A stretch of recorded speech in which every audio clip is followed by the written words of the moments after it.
Existir y sobrevivir ha sido el centro de la cuestión del conflicto entre Palestina e Israel. Durante la pasada Asamblea General de la Organización de las Naciones Unidas y ante la severa crisis humanitaria en Gaza y el incremento de la ofensiva militar israelí para tomar el control de ese territorio, hubo un impulso diplomático significativo a favor del reconocimiento de Palestina como Estado. Esto con el fin de resolver dicha crisis y retomar la propuesta de los dos estados. 157 de los 193 estados miembros de la ONU le otorgaron dicho reconocimiento. Este fue un paso histórico que reflejó el anhelo de un pueblo por existir, por ser parte del mapa político mundial y por poder determinar su propio destino. Aunque Israel y los Estados Unidos se opusieron, argumentando la imposibilidad de que una autoridad palestina tuviera la capacidad de controlar ese territorio mientras siguiera la presencia y el control de Hamás sobre la franja de Gaza, en días recientes el presidente de los Estados Unidos, Donald Trump, presentó una iniciativa de 20 puntos que hasta el momento ha logrado lo que se pensaba imposible: sentar en la mesa de negociación a Hamás, a la que consideran una organización terrorista, y al gobierno de Israel, encabezado por la extrema derecha israelí. Ante esta situación, la pregunta que surge es: ¿qué tan viable es que un Estado palestino pueda coexistir hoy en día al lado del Estado de Israel? Quédate viendo este video y en unos minutos podrás tener una respuesta. Soy Guillermo Luébano, soy doctor en política y este es nuestro canal de Poder y Geopolítica.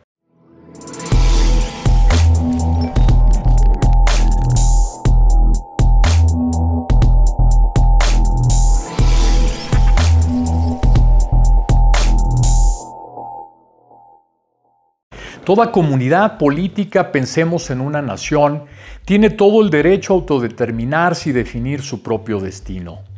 Sin embargo, a lo largo del tiempo, la lucha geopolítica por el control del territorio ha dejado que muchas naciones se mantengan en la actualidad en territorios bajo el control y la autoridad de un Estado con un gobierno de un origen nacional distinto.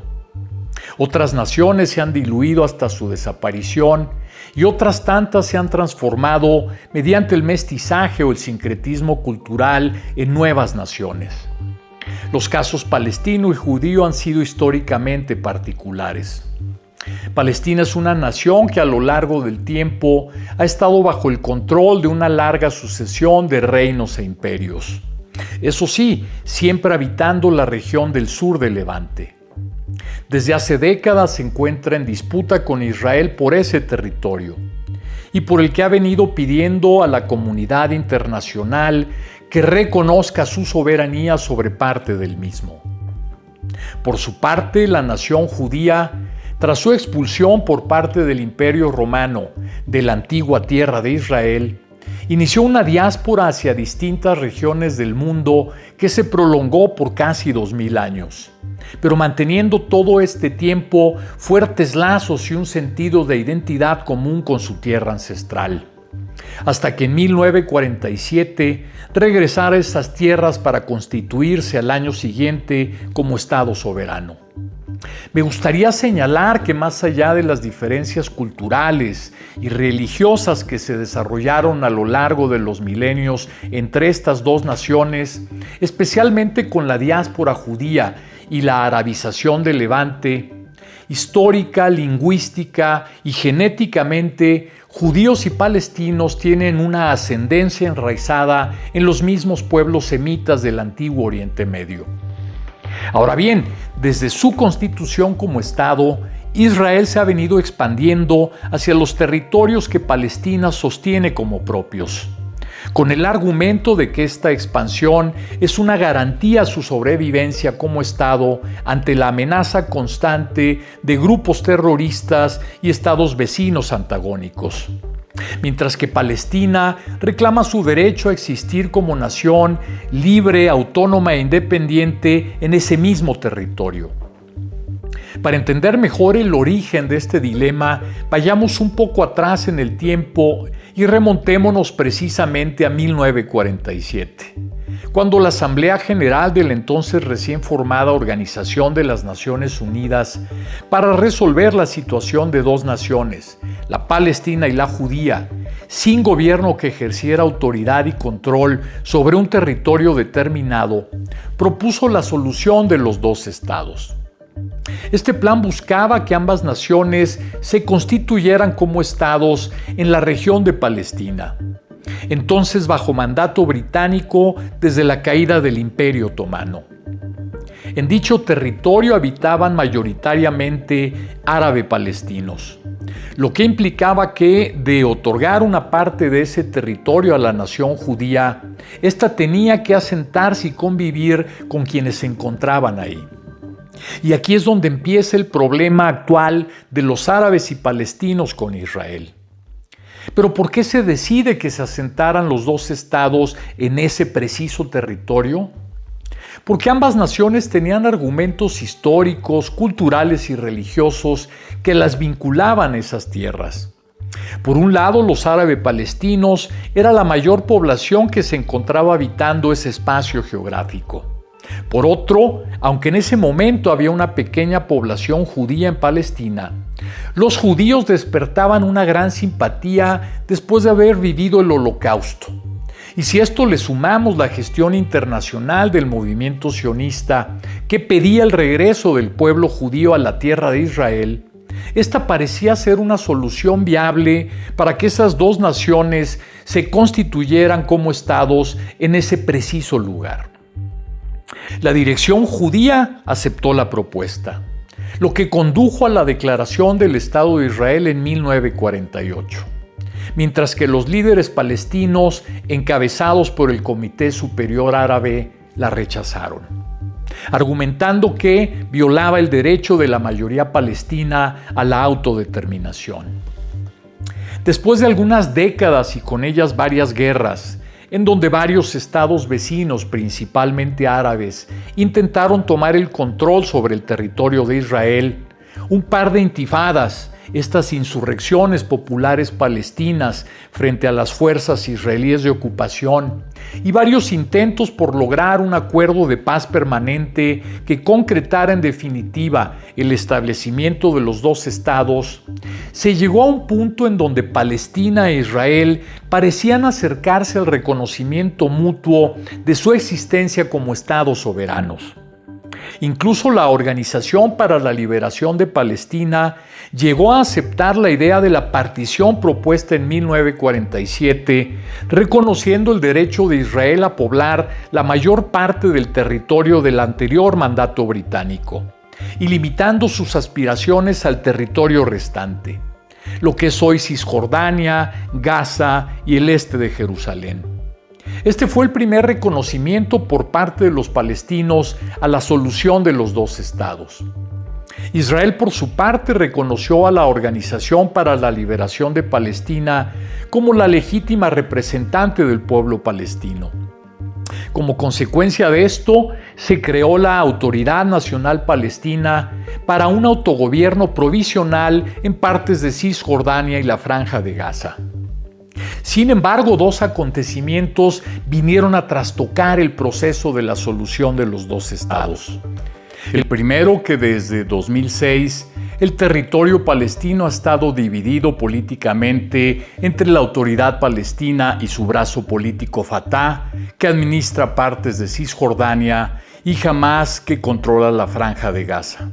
Organización que, por cierto, ha manifestado en múltiples ocasiones su deseo por la desaparición del Estado de Israel.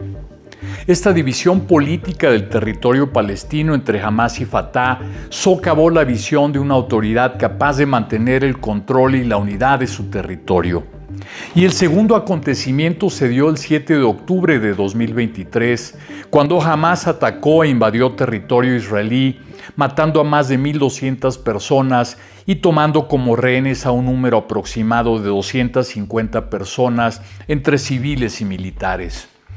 Este hecho desencadenó una respuesta israelí contra Hamás que ha devastado Gaza, matado a más de 67,000 personas, tanto soldados como civiles, y provocado una severa crisis humanitaria.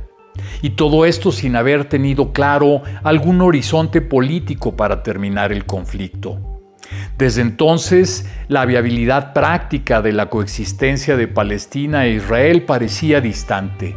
En otras palabras, esta guerra sin nombre parecía haber alejado a ambas naciones de la única solución aparente: dos estados para dos naciones. Es en este contexto y ante la crisis humanitaria como resultado de este conflicto que una gran parte de la comunidad internacional optó por el reconocimiento del Estado palestino con el fin de revitalizar la propuesta de los dos estados y presionar a Israel para que permitiera la entrada de ayuda humanitaria y aceptara una nueva ronda de negociaciones para lograr la paz y el establecimiento del Estado palestino. A pesar de lo anterior, Israel continuó con su plan militar de tomar el control completo de la Franja de Gaza y expulsar o acabar con Hamás. Sin embargo, la situación parece estar cambiando positivamente, pues desde hace unos días, con la puesta en marcha del plan de paz propuesto por el presidente de los Estados Unidos, Donald Trump, se ha logrado el cese al fuego, el regreso de todos los rehenes israelíes, tanto vivos como muertos, la liberación de los prisioneros palestinos y la retirada israelí de al menos la mayor parte de la ciudad de Gaza a alguna región fronteriza. Esta propuesta también pretende allanar el camino para que una fuerza internacional de paz entre en Gaza y asegure las zonas que Israel vaya evacuando, así como un gabinete tecnocrático palestino que prácticamente dirija Gaza. Y además de ese gabinete, una especie de organismo internacional encargado de la supervisión de la reconstrucción de Gaza, presidido por el mismo presidente Trump y muy probablemente por el ex primer ministro británico Tony Blair. Este es un plan extremadamente complejo en un lugar extremadamente desestructurado, pero al momento parece haber convencido a todas las partes involucradas para llevarlo a cabo hasta lograr una paz definitiva en la región. Ya veremos qué sucede en los próximos días y si se logra un acuerdo de paz definitivo y lo que puede venir después del famoso día siguiente de ese acuerdo. Lo cierto es que la crisis humanitaria en Gaza nos recuerda que más allá de los discursos, los conflictos y los territorios están las vidas humanas. Esta no es una invitación para elegir un lado u otro, sino para comprender que la paz solo será posible cuando ambas naciones tengan garantizado su derecho a existir y a sobrevivir. Tenemos ante nosotros una responsabilidad: no dejar que el dolor y el miedo silencien la esperanza, el derecho de Palestina a existir, el derecho de Israel a sobrevivir. Dos derechos que solo podrán existir y sobrevivir juntos. Muchas gracias y hasta la próxima. Chao.